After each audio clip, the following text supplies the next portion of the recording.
동서가 첫 인사를 하러 왔던 날, 인사를 마치고 나가자마자 거실에는 묘한 침묵이 흘렀습니다. 시어머님이 마치 숨을 고르는 듯한 표정으로 소파에 앉더니 한숨을 내쉬며 말문을 여셨어요. 아이쿠, 정신이 하나도 없네요. 아주 혼을 쏙 빼놓고 가네요. 그러게 말이야. 우리 사랑이보다 더 정신이 없는 것 같긴 하네. 할머님이 슬며시 고개를 끄덕이며 얼빠진 미소를 지으셨습니다. 과연 어떤 일이 벌어졌던 것인지. 뒤죽박죽 종을 잡을 수 없는 동서를 맞이하면서 온 가족이 겪게 된 황당무계한 사연들을 이곳 썰라디오에서 바로 시작해 보도록 하겠습니다. 아니, 하지 말라고 해도 굳이 자기가 커피를 타겠다고 하더니만 그 와중에 컵을 깨서 얼마나 놀랐는지 몰라요. 그 뒤로도 무슨 사고를 칠까봐 조마조마했다니까요. 너무 산만한 게 아닌가 걱정이 되네요. 할머님이 가볍게 웃으며 대꾸하셨어요. 그래도 애는 착해 보이더라. 정신은 없지만 밝고 착해 보여. 맞아요. 인상은 좋더라고요. 그래도 덤벙대고 산만한 것 같아서 조금 걱정이 되네요. 할머님이 다시 한번 웃으며 말씀하셨습니다. 그래도 결혼하면 심심하지는 않겠어. 그 말을 듣고 할머님과 시어머님이 서로 마주보며 크게 웃었습니다. 그렇게 동서 이야기를 하며 두 분이 한참 동안 미소를 감추지 못했는데요. 동서는 성격이 쾌활했어요. 왈가닥이라고 할 정도로 사람을 정신없게 한다는 표현이 어울릴 것 같습니다. 결혼 후에도 이런저런 일들을 많이 일으켰으니까요. 하루는 가족들이 모두 모여 저녁을 먹고 동서가 설거지를 돕겠다고 나섰습니다. 평소에도 기운 넘치게 일을 하는 동서라 시어머님은 한편으론 고맙고 또 한편으로는 늘 불안해하셨는데요. 되도록이면 동서에게 집안일을 시키지 않으려고 했지만 동서가 가만히 있는 성격이 아니었기에 늘 나서서 돕고 싶어 했습니다. 그날도 설거지를 하겠다며 고집을 부렸고 시어머님이 불안한 표정으로 거실에 앉아 계셨는데요. 역시나 잠시 후 주방에서 쨍그랑하는 소리가 들렸습니다. 동서는 얼어붙은 표정으로 서 있었고 바닥에는 깨진 그릇 조각들이 흩어져 있었습니다. 그 그릇은 다름 아닌 시어머님이 아끼던 도자기 그릇이었어요. 어머님, 정말 죄송해요. 제가 그릇을 닦다가 그만 손에서 미끄러졌어요. 동서가 다급하게 변명했지만 얼굴에는 당황한 기색이 역력했어요. 시어머님은 처음엔 놀라셨지만 이내 한숨을 내쉬며 말했습니다. 이거 내가 정말 아끼던 그릇이었는데 그래도 다친 데는 없지? 동서가 미안함에 어쩔 줄을 몰라 하며 입을 떼었습니다. 정말 죄송해요. 어머님, 제가 꼭 새로 사드릴게요. 됐어. 그래도 다친 데 없어서 다행이지 뭐. 시어머님이 괜찮다는 말을 몇 번이나 했지만 얼굴에는 아쉬움이 가득해 보였는데요. 동서도 깨진 그릇에 대한 미안함을 잊지 않고 있었던 것인지 얼마 뒤 시어머님을 위한 작은 깜짝 선물로 백화점에서 예쁜 그릇을 선물했습니다. 어느 날 저녁 동서가 새로 산 그릇을 예쁘게 포장해서 시어머님께 조심스레 내밀었거든요. 어머님, 저번에 그릇 깨뜨린 거 죄송해서요. 이거 받아주세요. 제가 최대한 비슷한 걸로 골라봤는데 마음에 드실지 모르겠어요. 이거 엄청 비싸 보이는데 뭐하러 이런 걸 싸왔어? 시어머님이 포장을 풀자 그 안에는 고급스럽고 섬세한 무늬가 새겨진 도자기 그릇 세트가 들어 있었습니다. 순간 시어머님의 눈빛이 반짝였어요. 정말 예쁘다. 너무 마음에 든다. 시어머님의 반응에 동서가 안도의 한숨을 내쉬며 환하게 웃었어요. 동서와 서방님은 결혼 후 시댁 근처인 우리 동네로 신혼집을 구했습니다. 처음 시댁 근처로 온다는 말에 솔직히 조금 놀랐기에 제가 조심스럽게 물었어요. 동서, 시댁 근처로 오면 불편하지 않겠어? 동서가 밝은 얼굴로 대답했습니다. 아니요. 형님도 그렇고 시댁분들 전부 좋은 분들이시잖아요. 그래서 별 문제 없겠다 싶었어요. 그리고 남편한테 들어보니까 형님도 육아 때문에 힘들어 하신다고 하길래 겸사겸사 가까운 곳으로 구했어요. 그럼 급한 일이 생길 때마다 제가 서준이 봐줄 수 있잖아요. 그 말을 듣고 깜짝 놀라서 다시 물었습니다. 우리 서준이까지 생각해두고 있었던 거야? 동서가 고개를 끄덕이며 웃었어요. 사실 우리 오빠네도 맞벌이 하면서 육아하느라 난리도 아니거든요. 제가 결혼한다고 하니까 우리 새언니가 엄청 아쉬워하더라고요. 동서가 조카를 많이 봐줬구나. 네, 제가 조카를 진짜 많이 봐줬거든요. 지금 새언니가 둘째 임신 중인데 제가 결혼해서 조금 멀리 오다 보니까 많이 아쉬워했어요. 암튼 제가 육아 경험이 많아서 서준이도 잘 돌볼 수 있어요. 그러니까 급한 일 있으시면 언제든지 연락 주세요. 동서가 특유의 해맑은 미소를 지으며 말했어요. 그 모습에 저도 덩달아 웃으며 대답했습니다. 사실 서준이가 벌써 작은엄마 얘기를 하더라고. 작은엄마 엄청 좋다고 말이야. 동서가 더 환하게 웃으며 대답했어요. 그렇죠. 애들이 저를 엄청 좋아한다니까요. 동서 말은 사실이었습니다. 서준이는 동서가 집에 올 때마다 동서를 졸졸 따라다니며 좋아했거든요. 동서는 아이처럼 순수했기에 아이들에게도 한없이 다정했어요. 같이 있으면 참 편안하고 대화도 유쾌하게 이어지는 게 정말 좋은 사람이었으니까요.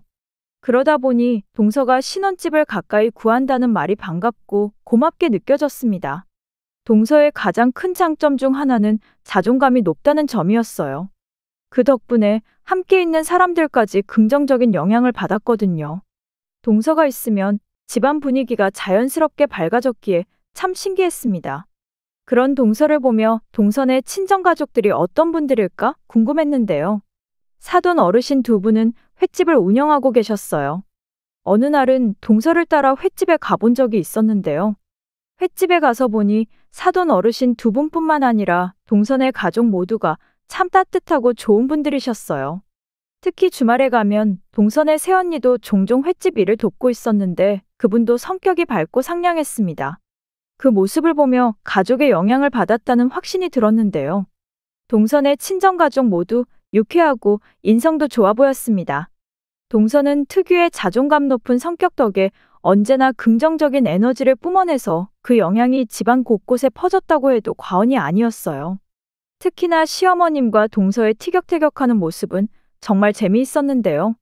어느 날은 퇴근 후 시댁에 갔는데 서준이가 보이지 않아서 시어머니께 물었어요. 어머님, 서준이는 어디 있어요? 시어머님이 분주하게 음식을 만들며 대답했습니다. 둘째랑 내내 웃고 떠들더니 갑자기 조용해졌어. 안 그래도 뭔가 이상하다 싶었는데 둘이 뭔 짓을 하고 있는 것 같으니까 한번 찾아봐라. 둘째랑 서준이랑 수준이 딱 맞아서 둘이 또 작당하고 뭔 짓을 꾸미는 것 같아. 암튼 둘이 조용하면 뭔가 불안하다니까. 시어머니 말에 웃음을 참으며 곧바로 동서와 서준이를 찾으러 집안을 돌아다녔는데요. 방문을 열어 방안을 살펴봤지만 두 사람은 보이지 않았습니다. 그러다 안방 베란다 쪽에서 희미한 소리가 들렸고 조심스럽게 다가가 살짝 문을 열고 내다봤더니 동서가 서준이에게 나직하게 속삭이고 있었어요. 서준아, 할머니가 밥 먹기 전에 과자 먹지 말라고 했잖아.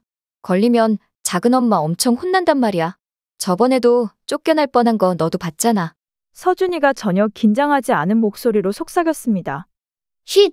작은엄마, 여기서 먹으면 아무도 모르니까 걱정 안 해도 돼. 동서가 조심스럽게 서준이의 눈치를 보면서 말했어요. 저번에도 할머니한테 엄청 혼났잖아. 할머니 진짜 무섭단 말이야. 그러자 서준이는 자신만만한 얼굴로 대답했습니다. 조용히 먹으면 된다니까. 얼른 먹고 나가면 돼. 그러니까 작은엄마, 얼른 입에 2개씩 넣어. 얼른. 둘이서 속삭이는 모습이 너무 귀여워서 터져나오려는 웃음을 참느라 힘들었어요. 과자를 들고 몰래 먹으면서도 동서와 서준이는 마치 한 팀이 된 듯해 보였으니까요. 그 모습을 보며 동서가 우리 서준이에게 얼마나 잘해주고 있는지 새삼 느끼게 됐습니다. 둘이서 그렇게 장난스럽게 몰래 과자를 나눠 먹으면서도 웃고 떠드는 모습을 보니 마음 깊이 동서에게 고마움이 밀려왔습니다. 그 뒤로도 동서로 인해 재미있는 일이 많았어요. 어느 날은 며칠간 출장을 가야 했는데요. 남편도 아침 일찍 출근을 해야 해서 어쩔 수 없이 서준이를 시댁에 맡기게 되었어요. 그런데 출장을 떠난 그날 갑자기 할머님이 아프셔서 병원에 입원을 하게 되었고 시어머님은 병원으로 가셔야 해서 결국 동서가 서준이를 돌보게 되었습니다. 그런데 다음 날 유치원 선생님이 보내주신 사진을 보고 그만 웃음을 터뜨리고 말았어요. 유치원에서 어항 꾸미기를 할 거니까 작은 물고기를 가지고 오라고 했다는데 사진 속의 서준이는 커다란 세숫대야에 담긴 광어를 앞에 두고 의기양양한 표정으로 손가락으로 V를 한 채 서 있는 모습이었거든요. 다른 친구들이 다들 놀라서 구경하는 모습도 같이 말이죠. 유치원에서 금붕어 같은 작은 물고기를 가지고 오라고 했지만 뜬금없이 광어가 등장했으니 유치원 선생님들도 적잖이 놀란 듯해 보였습니다. 결국 웃음을 참지 못한 채 급히 동서에게 전화를 걸었어요. 동서, 설마 유치원에 광어를 보낸 거야? 동서가 신나서 대답했어요. 네, 신선한 걸로 보내려고 꼭두 새벽부터 부모님 횟집에 가서 가져왔어요. 엄청 크고 팔팔한 광어로 보냈거든요. 아마 서준이 물고기가 제일 컸을 거예요. 이왕이면 큰 걸 가지고 가야 서준이 기가 살 것 같아서요. 동서가 자신만만하게 말하는 모습에 저는 또다시 웃음을 터뜨리고 말았습니다. 유치원에서 서준이의 사진을 받아본 날 시어머님과 할머님께도 그 사진을 보내드렸더니 시어머님이 사진을 보자마자 전화로 깜짝 놀라며 소리쳤습니다. 아니, 이게 뭐야? 광어를 유치원에 보냈단 말이야? 암튼 희한해. 참 희한해. 두 분도 웃음을 참지 못했는데요. 그날 서준이가 전화로 자랑스럽다는 듯 할머니에게 말했다네요. 할머니, 내가 가져간 물고기가 제일 컸어. 친구들이 다 부러워했어. 작은 엄마 진짜 최고야. 그렇듯 동서는 늘 엉뚱한 면이 있었지만 그런 엉뚱함 덕에 우리는 항상 즐거웠습니다. 동서의 그런 밝고 유쾌한 성격 덕에 집안 분위기는 언제나 웃음으로 가득 차곤 했으니까요. 그러던 어느 날은 할머님이 감기에 걸리셨는데 또다시 병원에 입원을 하라고 해서 입원하시게 되었습니다. 며칠간 입원이 필요하다고 하셨는데 할머님은 키우던 앵무새 걱정이 먼저였어요. 앵무새는 할머님이 오래 키워온 새였는데 무엇보다도 애착이 깊었습니다. 돌아가신 할아버님께서 외롭지 말라고 선물해 주신 귀한 앵무새였다 보니 가족과도 같은 존재였습니다. 입원을 하시면서도 내내 앵무새 사랑이 걱정을 하셨고 결국 사랑이 돌봄 문제로 가족들이 모이게 되었는데요. 시어머님은 할머님과 함께 병원에 계셔야 했다 보니 동서가 기운차게 나서며 말을 꺼냈습니다. 할머님, 사랑이 걱정은 하지 마세요. 제가 데려가서 당분간 같이 지낼게요. 제가 원래 애들이랑 동물이랑도 아주 친하거든요. 새랑도 금방 친해질 수 있어요.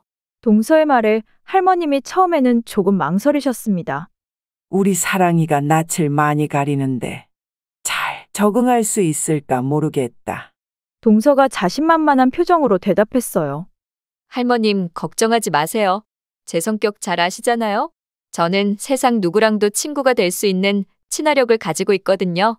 그건 나도 잘 알지만 너도 정신이 없고 우리 사랑이도 워낙 정신이 없는 녀석이라 둘이 같이 있으면 집안이 난장판 날까봐 그렇지. 우리 사랑이는 마음에 안 들면 계속 잔소리를 하거든. 제가 오늘부터 앵무새랑 친해지는 방법 연구할 테니까 걱정하지 마세요. 할머님은 여전히 염려스러운 눈빛이었지만 동서의 밝은 에너지를 이기지 못하고 결국 고개를 끄덕이셨어요. 그래, 너가 그렇게 자신 있다고 하니까 맡겨보마. 그래도 조심해야 한다. 우리 사랑이가 워낙 낯도 많이 가리고 겁이 많거든. 동서가 씩 웃으며 할머님께 장담하듯 말했어요. 걱정하지 마세요. 곧 사랑이랑 베스트 프렌드가 될 거니까요. 그렇게 동서가 할머님의 앵무새를 집으로 데려가기로 했습니다. 동서가 자신만만하게 앵무새를 돌보겠다고 했지만 얼마 뒤 예상치 못한 일이 벌어졌는데요. 앵무새를 동선의 집으로 옮기려고 새장을 들고 이동하던 중 갑자기 사랑이가 새장 안에서 큰 소리로 외치기 시작했다네요. 문 열어줘! 문 열어줘! 그동안 사랑이가 말을 곧잘 한다는 건 잘 알고 있었지만 어찌나 큰 소리로 문을 열어달라고 하던지 깜짝 놀란 동서가 무슨 일인가 싶어 얼떨결에 새장 문을 열어줬답니다. 그런데 그 순간 사랑이가 날아올라 그대로 헐헐 날아가 버렸다네요.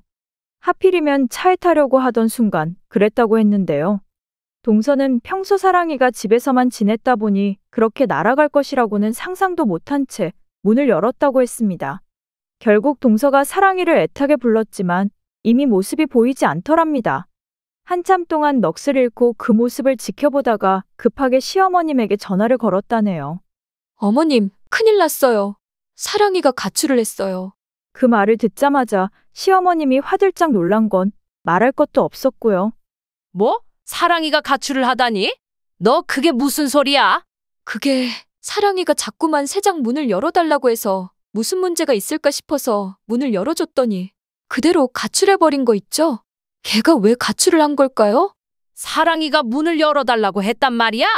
말을 어찌나 잘하는지 사람들이 자꾸만 쳐다보는 거예요. 그래서 당황해서 열어줬더니 그대로 가출해버렸어요. 얘를 어디 가서 찾아야 할까요? 아니 그렇다고 그렇게 막 문을 열어주면 어떡해? 사랑이 머리가 보통 좋은 게 아니라고 누누이 말했잖니? 사랑이는 할머니한테 자식이나 마찬가지인데 너 이제 어쩔 거야? 어머님, 가출했다가 춥고 배고프면 다시 돌아오지 않을까요? 예전에 저도 엄마랑 싸우고 아침에 가출했다가 춥고 배고파서 저녁에 들어갔거든요. 우선 제가 근처 공원이랑 다니면서 찾아볼게요. 아니면 경찰에 가출 신고를 해야 할까요? 경찰이 그렇게 한가한 줄 알아? 할머니 알기 전에 빨리 찾아봐.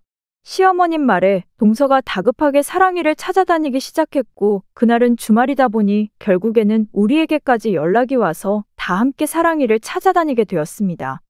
하지만 아무리 찾아봐도 사랑이를 찾을 수가 없었는데요. 시간이 지날수록 동서 얼굴이 말이 아니었어요. 결국에는 할 수 없이 할머님께 사실을 말씀드리게 되었습니다. 동서가 죄송한 마음에 한없이 고개를 숙이며 말했어요. 할머님, 정말 죄송해요. 사랑이가 놀라서 가출했어요. 할머님이 처음엔 약간 놀라시는 듯했지만 차분하게 말씀하셨어요. 괜찮아. 걱정 말아라. 우리 사랑이가 애미 전화번호를 알고 있으니까 곧 연락이 올 거야. 우리 모두 동시에 눈이 휘둥그레져서 할머님을 바라봤는데요. 예? 사랑이가 제 전화번호를 안다고요?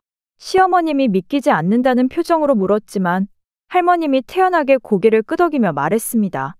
들어보니 갑자기 날아가서 길을 잃는 경우도 있다고 하길래 혹시나 싶어서 내가 매일같이 어미 전화번호를 알려줬어.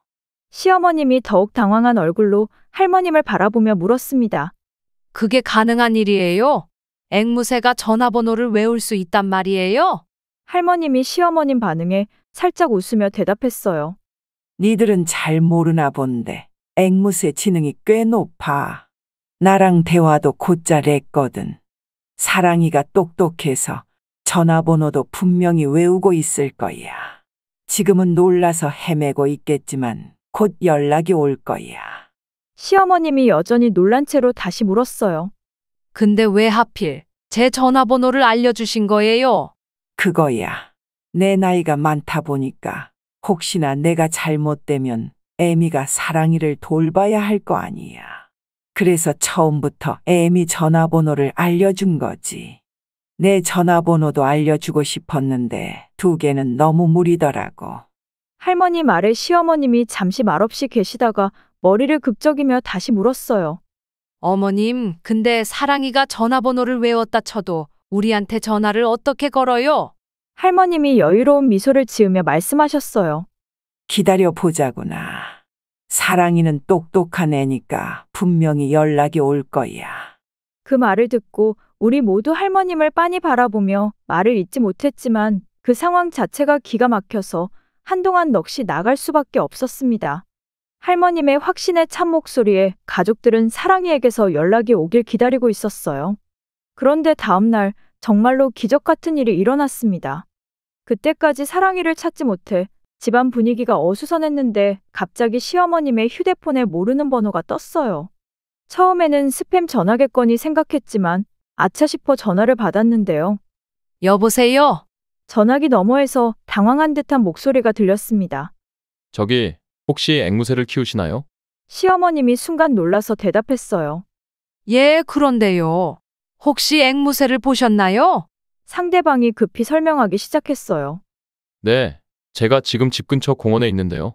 앵무새 한 마리가 자꾸 큰 목소리로 전화번호를 말하더라고요. 처음엔 무슨 소린가 했는데 계속 같은 번호를 반복해서 혹시나 하고 그 번호로 전화를 해본 거예요. 그 말을 들은 시어머님이 깜짝 놀라며 물었어요. 그 앵무새가 혹시 회색에 노란 깃털이 섞여 있나요? 네, 맞아요. 그 앵무새예요. 아니, 근데 무슨 앵무새가 전화번호를 외우고 있어요? 혹시나 싶어서 연락드린 건데 진짜로 받으셔서 제가 더 놀랐습니다. 그 사람 말에 시어머님이 고맙다는 인사를 몇 번이나 하고는 믿을 수 없는 상황에 놀라며 급히 우리에게도 소식을 전했어요. 사랑이 찾았다. 공원에서 어떤 사람이 사랑이가 자꾸 전화번호를 말하는 걸 듣고 전화했어. 우리 모두 놀라서 눈이 휘둥그레졌고 서둘러 공원으로 향했습니다. 시어머님은 전화를 받으면서도 계속 믿기지 않는다는 표정이었는데요. 기적 같은 일이 벌어졌다는 생각에 입을 다물지 못하고 계셨어요. 공원에 도착하니 사랑이는 나무 아래 작은 의자에 앉아 꾸벅꾸벅 졸고 있었습니다. 주변에 있던 사람들이 그 모습을 지켜보며 이야기하길 사랑이가 자꾸 도망다녀서 아무도 잡을 수 없었다고 했어요. 동서가 사랑이를 발견하고는 다가가 조심스레 불렀어요. 사랑아, 너 여기서 뭐 하고 있어? 얼른 집에 가자. 하지만 사랑이가 그 말을 듣자마자 고개를 획 돌리더니 큰 목소리로 외쳤습니다. 할미! 할미! 그리고는 동서를 향해 꺼져! 꺼져! 라고 말을 하는 게 아니겠어요. 동서가 그 소리에 깜짝 놀라며 황당한 표정을 짓더니 사랑이를 향해 투덜거렸습니다. 너 때문에 집에서 쫓겨날 뻔했잖아. 문 열어 달라고 해서 열어줬더니 그 길로 가출을 해? 네가 양심이란 게 있으면 어떻게 그럴 수가 있어? 너가 나한테 어떻게 이럴 수가 있냐고. 동서가 사랑이에게 불만을 쏟아내고 있었지만 사랑이는 여전히 할미! 할미!를 외쳤는데 동서가 가까이 가자 날개를 퍼덕이며 꺼져! 꺼져! 를 반복했습니다. 동서가 기가 막혀서 한숨을 내쉬며 사랑이에게 다시 말했어요. 너 진짜 양심을 어디다 팔아먹었구나. 빨리 이리 오라고. 우와, 어디 할 짓이 없어서 다 큰 새가 가출을 할 수가 있어? 너 혹시 새충기가 이제 온 거야? 사랑이와 동서가 티격태격하는 모습에 주위 사람들이 슬며시 웃음을 지으며 그 장면을 지켜봤고 시어머님은 옆에서 어이없다는 표정으로 두 눈을 크게 뜨고 계셨습니다. 동서가 할머니를 찾는 사랑이를 어떻게든 달래보려 노력했지만 사랑이의 꺼져라는 말은 그칠 줄 몰랐어요. 주위 사람들이 그 모습을 보며 웃음을 참지 못하고 있는 가운데 시어머님이 다가가서 사랑이를 향해 큰 소리로 불렀습니다. 사랑아, 이제 그만하고 집에 가자. 할미 보러 가야지. 할미가 기다리고 있어. 그러자 놀랍게도 사랑이가 갑자기 고개를 돌리더니 큰 목소리로 외쳤습니다. 애미야! 할미 가자! 애미야! 할미 가자! 그 순간 동서와 시어머님 그리고 주변에 있던 사람들 모두 깜짝 놀랐는데요. 사랑이가 애미야라는 말까지 정확히 했으니 다들 놀랄 수밖에요. 주위에 모여있던 사람들도 그 기막힌 상황에 박장대소하기 시작했어요. 그 뒤 시어머님이 사랑이를 조심스럽게 데려올 수 있었고 사랑이는 마치 아무 일도 없었던 것처럼 다시 새장 안으로 들어갔습니다. 그날의 소동은 오랫동안 회자되곤 했는데요. 그 뒤에도 재미있는 일이 끊이지 않았습니다. 동서와 서준이 그리고 사랑이까지 셋이서 장난을 치고 노는 모습은 집안에 항상 웃음을 안겨주거든요. 그렇게 시간이 흘러가고 어느덧 겨울이 찾아왔습니다.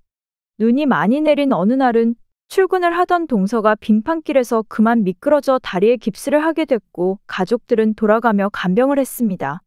시어머님은 물론 저희 부부도 틈틈이 병문안을 갔고 서준이 역시 작은 엄마를 보기 위해 자주 병원에 갔는데요. 서준이는 작은 엄마에게 힘이 되어 주겠다며 동화책을 손에 들고 병실을 찾아가곤 했어요. 그날도 역시나 서준이가 작은 엄마 병실에 앉아 동화책을 읽어주고 있었고 동서는 침대에 누워 서준이가 책을 읽어주는 모습을 흐뭇하게 바라보며 미소 짓고 있었습니다.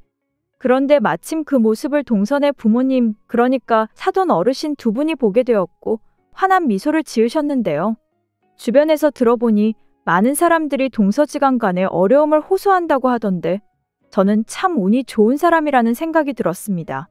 동서 덕분에 마음 깊이 서로를 이해하고 배려할 수 있게 되었으니까요. 마음 따뜻한 동서에게 다시 한번 고마운 마음을 전하고 싶어 이렇게 사연 보내봅니다. 끝까지 들어주셔서 감사합니다. 오늘의 썰라디오 사연글에 여러분의 소중한 댓글 참여 기다리면서 구독, 좋아요, 알람 설정 해주시면 매일 새로운 사연으로 만나실 수 있습니다. 늘 건강하시고 행복하세요. 감사합니다.